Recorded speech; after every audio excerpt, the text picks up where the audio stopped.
हमने अभी बात करी मेमोरेंडम की, ठीक है। नट शेल में आप लोगों को मेमोरेंडम के बारे में बता ही दिया। अब उसी तरीके से बात कर लेते हैं किसकी, आर्टिकल की। प्लीज़ ध्यान दे लो, लास्ट टॉपिक जिसका रिवीजन करना है हमें, आर्टिकल।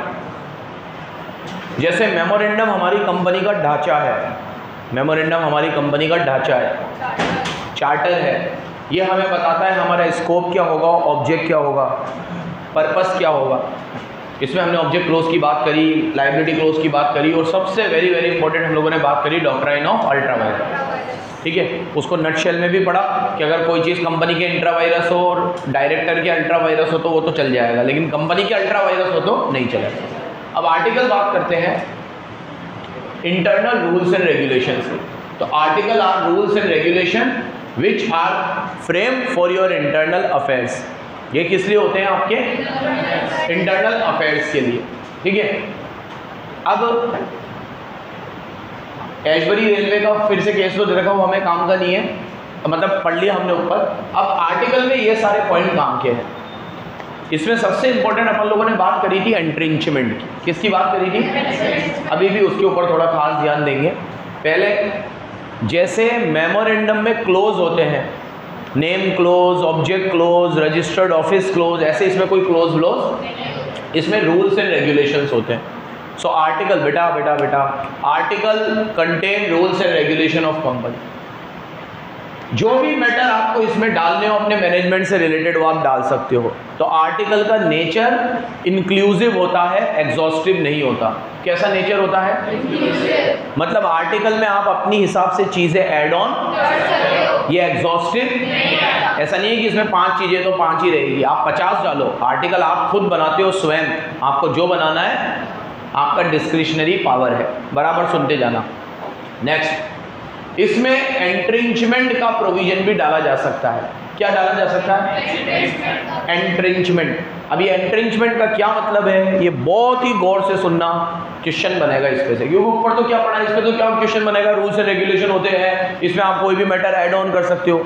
सोचो अब थोड़ा, क्वेश्चन कहाँ बनेगा, एंट्रिंचमेंट क्या होता है। देखो, बोलो मेरे साथ, making provision more restrictive as they already are in case of special resolution. जब हम किसी चीज़ को करने के लिए एसआर पास करते हैं तो स्पेशल रेजोल्यूशन की वजह से वो चीज़ टफ हो जाती है। आज मैं तुम्हें कहूँ, आज मुझे कोई डिसीजन लेना हो खुद से, तो मेरे लिए कितना आसान है कि बेटा कल से टाइम ये रहेगा, परसों से टाइम ये रहेगा, कल इस चीज़ का टेस्ट है, आसान है मेरे लिए। लेकिन अगर मैं ये सोचूं कि मैं ये काम तभी करूँगा जब 75% बच्चे हाँ कर देंगे। अब तुम लोगों में से 75%, 12th 11th में से 75%, CA इंटर में से 75%, कितना मुश्किल हो जाएगा मुझे 75% बच्चों को मनाना और फिर मेरे को हाँ करवाना। तो स्पेशल रेजोल्यूशन पास करने का मतलब है प्रोविजन को रेस्ट्रिक्टिव बनाना, बट इसको मोर रेस्ट्रिक्टिव बनाना हो स्पेशल रेजोल्यूशन से भी ज़्यादा, तो आप एंट्रिंचमेंट डाल सकते हो। एंट्रिंचमेंट का मतलब है making provision more restrictive as they already were. देखो, आर्टिकल में contain entrenchment to protect something, ठीक है, for specified provision that can be altered only if conditions that are more restrictive than those applicable in case of SR are met or complied। मतलब जो provision special resolution में comply करने होते हैं उससे भी ज़्यादा रेस्ट्रिक्टिव प्रोविजन आपको कंप्लाई करने पड़ेंगे, तो जाके आप ये शर्त पूरी कर पाओगे, नहीं तो नहीं कर पाओगे। ऐसे मैटर्स के लिए आप एंट्रिंचमेंट डाल सकते हो। अब जैसे एग्जांपल दिया था उस समय वही दूंगा। आपने डायरेक्टर को अपॉइंट करने के लिए, MD बनाने के लिए, मैनेजिंग डायरेक्टर बनाने के लिए मान लो SR लगता है। अब SR में चाहिए 75% कंसेंट। अब 75% कंसेंट मुकेश अंबानी जी को चाहिए, तो मुकेश अंबानी जी के पास 70% शेयर है, 5% नीता अंबानी के पास है, हो गया 75%। तो डाइनिंग टेबल पे बैठे बैठे ही उन्होंने अनंत अंबानी जी को MD बना दिया MD। अब इसमें तो SR भी कितना इजीली पास हो गया, डाइनिंग टेबल पे ही पास हो गया, क्योंकि 75% कंसेंट तो 2 ही लोगों से मिल गई। अब यहाँ पे अगर हम ये डाल देते कि 90% कंसेंट चाहिए तो 15% बाकी मेंबर से लेनी पड़ती, मीटिंग बुलानी पड़ती। तो एंट्रेंचमेंट डाला जाता है उन मैटर्स के लिए जिन मैटर को आप और ज्यादा रेस्ट्रिक्टिव बनाना चाहते हो। बोलो, एंट्रेंचमेंट डाला जाता है उन मैटर के लिए जिन मैटर को आप और ज्यादा रेस्ट्रिक्टिव बनाना चाहते हो, या आप किसी चीज को प्रोटेक्ट करना चाहते हो, या आप किसी चीज को। अब आप किन मैटर्स के लिए एंट्रेंचमेंट डालोगे, या आप पहले डिसाइड कर सकते हो या बाद में। तो देखो, entrenchment can be included either at the formation और आफ्टर फॉर्मेशन। लेकिन अगर आफ्टर फॉर्मेशन डालोगे तो आर्टिकल को अमेंड करना पड़ेगा, और आर्टिकल को अमेंड करने के लिए स्पेशल रिजोल्यूशन लगेगा पब्लिक कंपनी में और यूनैनिमस रिजोल्यूशन लगेगा प्राइवेट कंपनी में। बोलो, स्पेशल रिजोल्यूशन लगेगा पब्लिक कंपनी में, यूनैनिमस रिजोल्यूशन लगेगा प्राइवेट। क्या होता है बेटा यूनैनिमस रिजोल्यूशन? तेज बोल थोड़ा। सबकी कंसेंट होनी चाहिए, ऑल मेंबर्स की कंसेंट होनी चाहिए। किसकी? ये देखो, अमेंडमेंट प्राइवेट कंपनी के केस में बाय ऑल मेंबर, और पब्लिक कंपनी के केस में स्पेशल रिजोल्यूशन में कितनी कंसेंट लगती है? तेज बोलो। और यूनैनिमस में 100। तो यहाँ ऑल मेंबर की जगह लिख लो यूनैनिमस कंसेंट। कौन सी कंसेंट? ये लिखा हुआ होगा वैसे तो तुमने। चलो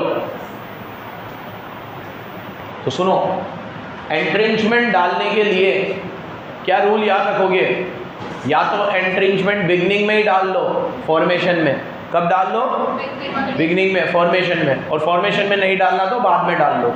लेकिन बाद में डालोगे तो आर्टिकल को अमेंड करना पड़ेगा। क्या करना पड़ेगा? और आर्टिकल को अमेंड करने के लिए क्या करना है? Special resolution in case of public company, unanimous resolution in case of private company में सबकी कंसेंट, पब्लिक कंपनी में 75%। सुन रहा है बेटा लाल?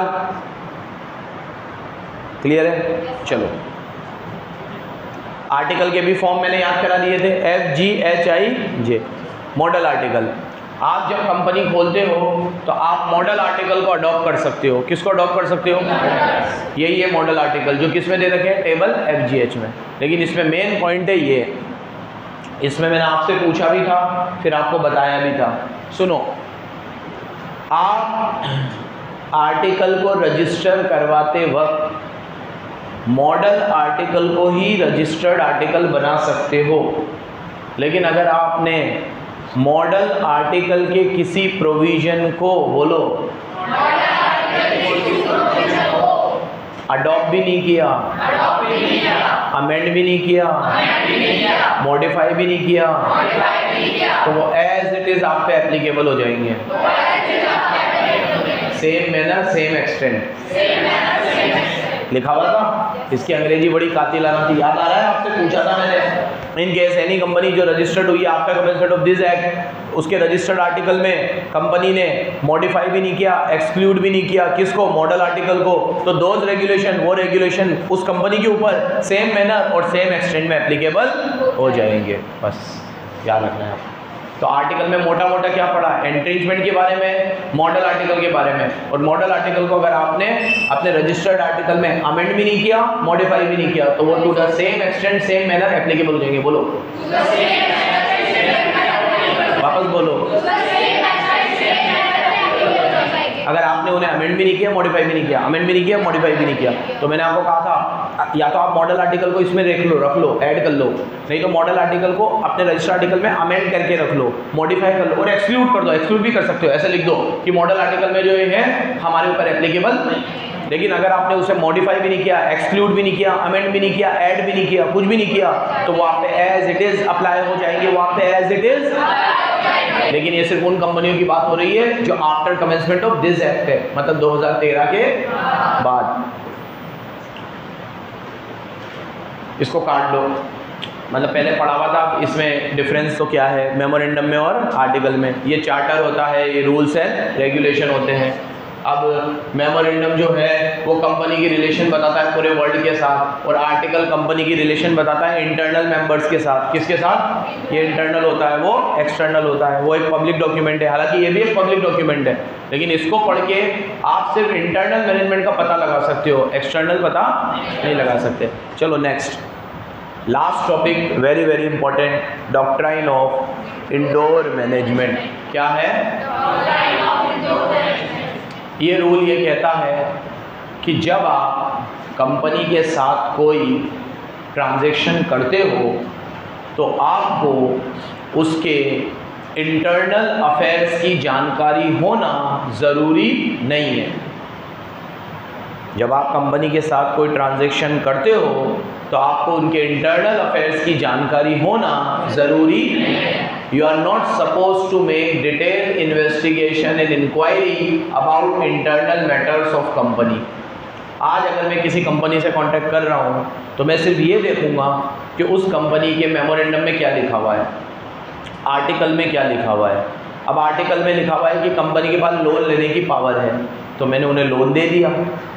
अब वो लोन लेने के लिए उन्हें 2 डायरेक्टर के साइन भी करवाने पड़ेंगे, ये मैं नहीं देखूंगा कि उन्होंने साइन करवाए के, सील लगवाई के, ये उनका इंटरनल मैटर है। मीटिंग रखी के, I am not suppose to make detail investigation, I am not.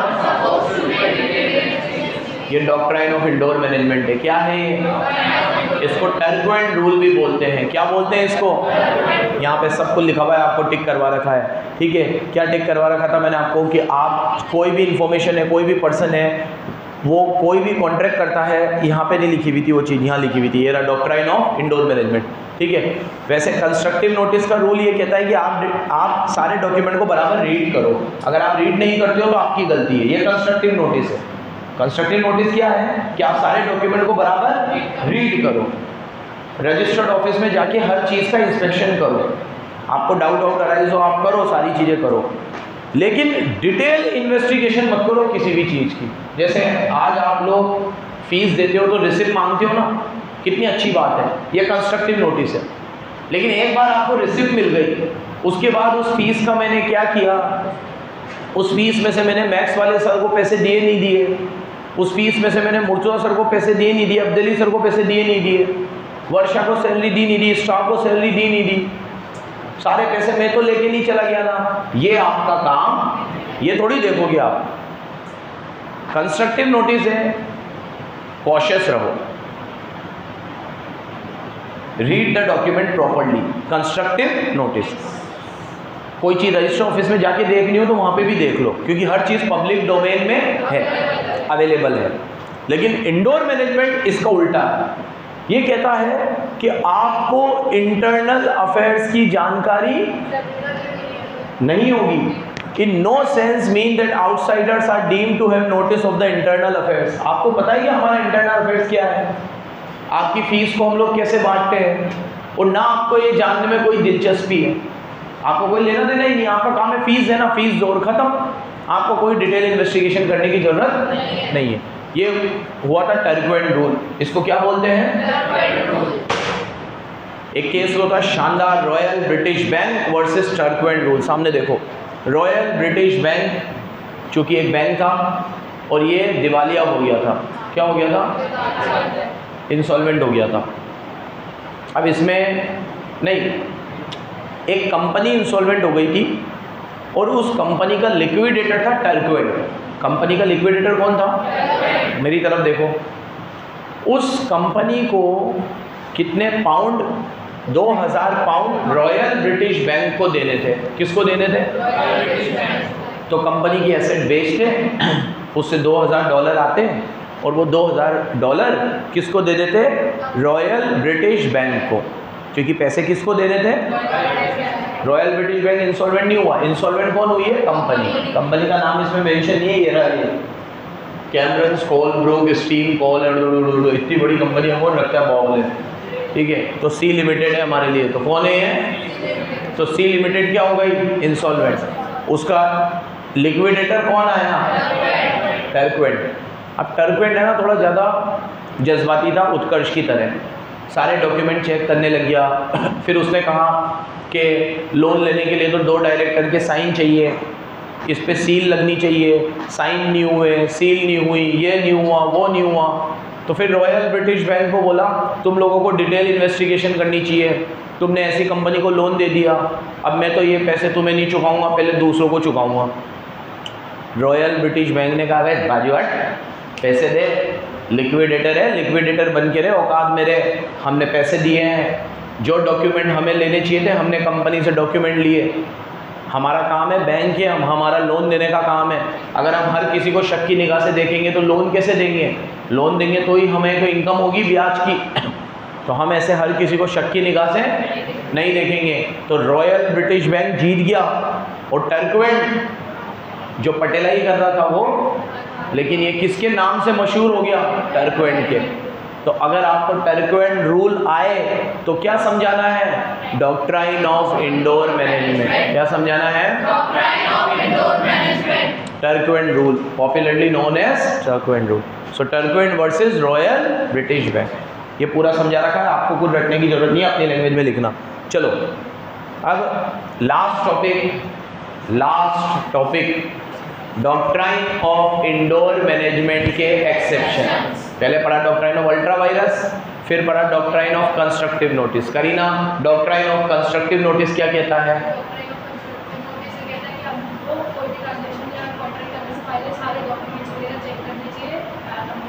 Very good. कोई भी ट्रांजेक्शन करने से पहले सारे डॉक्यूमेंट वगैरह रीड करने चाहिए, डॉक्यूमेंट वगैरह को एनालाइज करना चाहिए उनके जनरल एस्पेक्ट में। इंडोर मैनेजमेंट का रूल क्या कहता है? डॉक्ट्राइन ऑफ इंडोर मैनेजमेंट,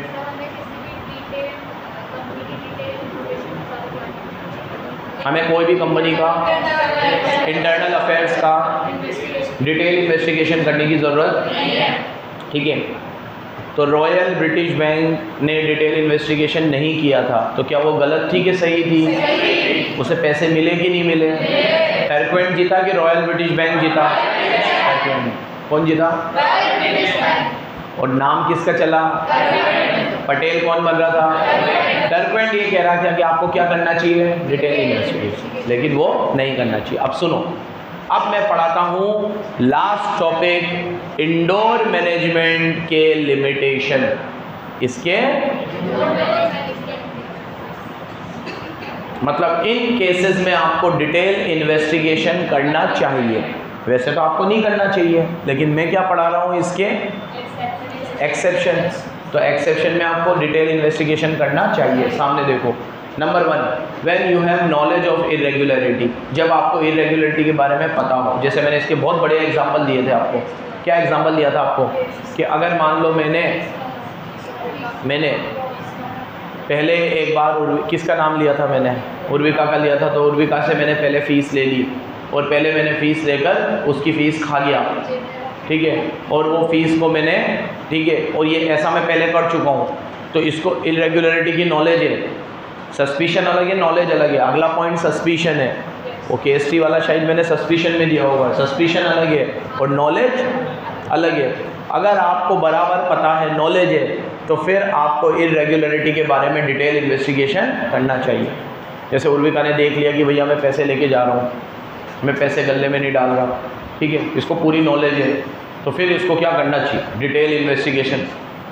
इसको मुर्सा सर को फ़ोन करना चाहिए, अब्दुल्ली सर को फ़ोन करना चाहिए कि सर मैंने शब्बीर सर को पैसे दे दिए हैं, लेकिन उन्होंने पैसे गले में नहीं डाले, पहले भी मेरे साथ ऐसा हुआ था, क्यों मेरे पैसे ले गए थे, फिर आपको मुझे वापस फ़ीस देनी पड़ी थी, फलाना डिमकड़ा। तो अगर she has full knowledge of irregularity, इसको पता है कि कुछ इरेगुलरिटी इसके सामने हो रही है, मैं पैसे ले रहा हूँ बराबर और अपनी जेब में रख रहा हूँ, गले में नहीं डाल रहा, डायरी में एंट्री नहीं कर रहा, इसको स्लिप नहीं दे रहा, शी हैड फुल नॉलेज, तो इसको डिटेल इन्वेस्टिगेशन करनी चाहिए अबाउट द इंटरनल अफेयर्स। एक होता है नॉलेज नहीं है, सिर्फ सस्पिशन है, डाउट है।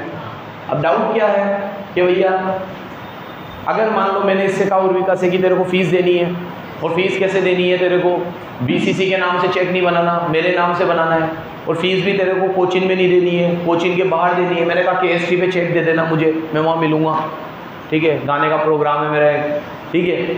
तो अगर मैं ऐसे इससे पैसे मांग रहा हूँ तो फिर इसको डाउट होना चाहिए कि ऐसा क्यों? सी है सस्पिशियस एक्टिविटी जो है, एक्टिविटी जो है वो सस्पिशियस है, डाउटफुल है। तो भैया डाउट में कोई काम नहीं करना चाहिए, डाउटफुल है तो उस डाउट को क्लियर कर लो। अब अगर ये मुर्सा सर से पूछे कि ये शब्बीर सर ने अपने नाम से चेक लिया है और केएसटी पे लिया है, तो मुर्सा सर बोल दे कि यार हाँ वो मैंने ही बोला था हमारी बीसीसी के अकाउंट में प्रॉब्लम आ रही थी इसलिए लिया होगा, और केएससी पे इसलिए लिया होगा क्योंकि वहाँ से चेक लेकर हमें वहीं पे किसी को पेमेंट देनी थी, तो उन्होंने सोचा होगा वहीं से तू चेक दे देना तो तेरे भी घर के दूर नहीं पड़ेगा, और उनको चेक भी वहीं देना था तो चेक दे देंगे। अब उर्वी का एकदम वो हो गई, क्या श्योर हो गई, श्योर, अब कोई दिक्कत नहीं है। अब अगर ये वहाँ पे भी देगी तो इसने अपना काम रिस्पॉन्सिबिलिटी से किया। कल अगर मैं वो चेक लेके भग जाता तो फिर मुर्सा सर क्या बोलते, तेरे को किसने कहा था केएसटी पे चेक देने को, और तेरे को किसने कहा था कि शब्बीर सर के नाम से चेक बना, ये तो सारी चीज़ें गलत है। तू इस कोचिंग के प्रेमाइसेस पे आई नहीं है, जब तू इस कोचिंग के प्रेमाइसेस पे ही नहीं आई है तो फिर हम कैसे मान लें कि तूने फीस दे दी। हो सकता है तू झूठ बोल रही हो, ये भी हो सकता है। तो इसलिए whenever there is suspicious activity you must confirm it with other or higher authority। आप suspicious activity को क्या कर लो, ट्रेस कर लो। so whenever the transaction is unusual, जब ट्रांजेक्शन क्या हो, अनयूजुअल हो और ऑर्डिनरी कोर्स ऑफ बिजनेस में ना हो। क्या केएसटी पे फीस देना ऑर्डिनरी कोर्स ऑफ बिजनेस है? क्या केएसटी पे फीस देना यूजुअल है?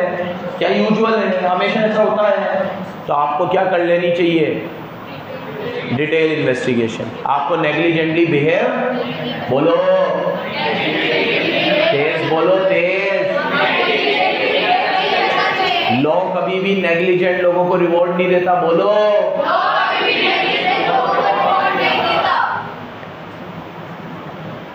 और लास्ट फोर्जरी। फोर्जरी जब आपने कोई नकली सिग्नेचर किए हैं तो उस केस में भी आपको कोई इंडोर मैनेजमेंट का, आज मैंने इसे चेक लिया उर्विका से, और उसके ऊपर उर्विका मेरे सामने उसकी मम्मी के साइन कर रही है, मेरे सामने कर रही है, फोर्जरी हो रही है। तो फोर्जरी का डिटेल इन्वेस्टिगेशन हमेशा करना चाहिए। कोई लॉ फोर्जरी को प्रोटेक्ट नहीं करेगा। Forgery is null and void, बोलो फोर्जरी। मेरे सामने ये झूठे साइन कर रही है तो कैसे चलेगा? फिर तो मुझे डिटेल इन्वेस्टिगेशन करनी ही चाहिए। इसकी मम्मी को फ़ोन कर लूँ। अब इसकी मम्मी बोल दे रहे सर मैं कहाँ एक छोटा सा साइन करने वहाँ आऊँगी, इसको सिखा रखा है मैंने कि जब भी ऐसा कुछ हो तो चिपका दिया कर। अब अगर इसकी मम्मी ने भी बोल दिया ना तो भी फोर्जरी तो फोर्जरी है, फोर्जरी को कोई प्रोटेक्ट नहीं कर सकता। एक केस लो भी पढ़ाया था मैंने तुम लोगों को, जहाँ पे एक बंदा आनंद बिहारी लाल वर्सेस डिनशो, इसमें एक बंदा, एक अकाउंटेंट अपनी कंपनी की प्रॉपर्टी किसी को बेच रहा था। तो उस बंदे को जो खरीद रहा है उसको इतनी अकल होनी चाहिए कि कंपनी अपनी सारी प्रॉपर्टी मुझे क्यों बेचेगी, और वो भी एक अकाउंटेंट के जरिए। तो उसको डिटेल इन्वेस्टिगेशन करनी चाहिए। उसने नहीं करी तो उसका पैसा, मैंने कहा था बंटी और बबली में है ना, बंटी और बबली में वो दोनों ताजमहल बेच देते एक अंग्रेज को, और अंग्रेज समझता है कि ये तो नॉर्मल है, ठीक है, इंडिया में तो बहुत सारे ताजमहल है तो रोज़ कोई ना कोई बेच देता होगा, ठीक है। 7 वंडर में आने वाली चीज़, 7 अजूबों में आने वाली चीज़ 2 गली के टपोड़ी बेच रहे हैं और गोरा खरीद रहा है, तो वो बेवकूफ़ है गोरा। इस केस में उसको डिटेल इन्वेस्टिगेशन करनी चाहिए, डिटेल। ये सक्सेसफुली आपका कंपनीज एक्ट का रिवीजन समाप्त हुआ। धन्यवाद।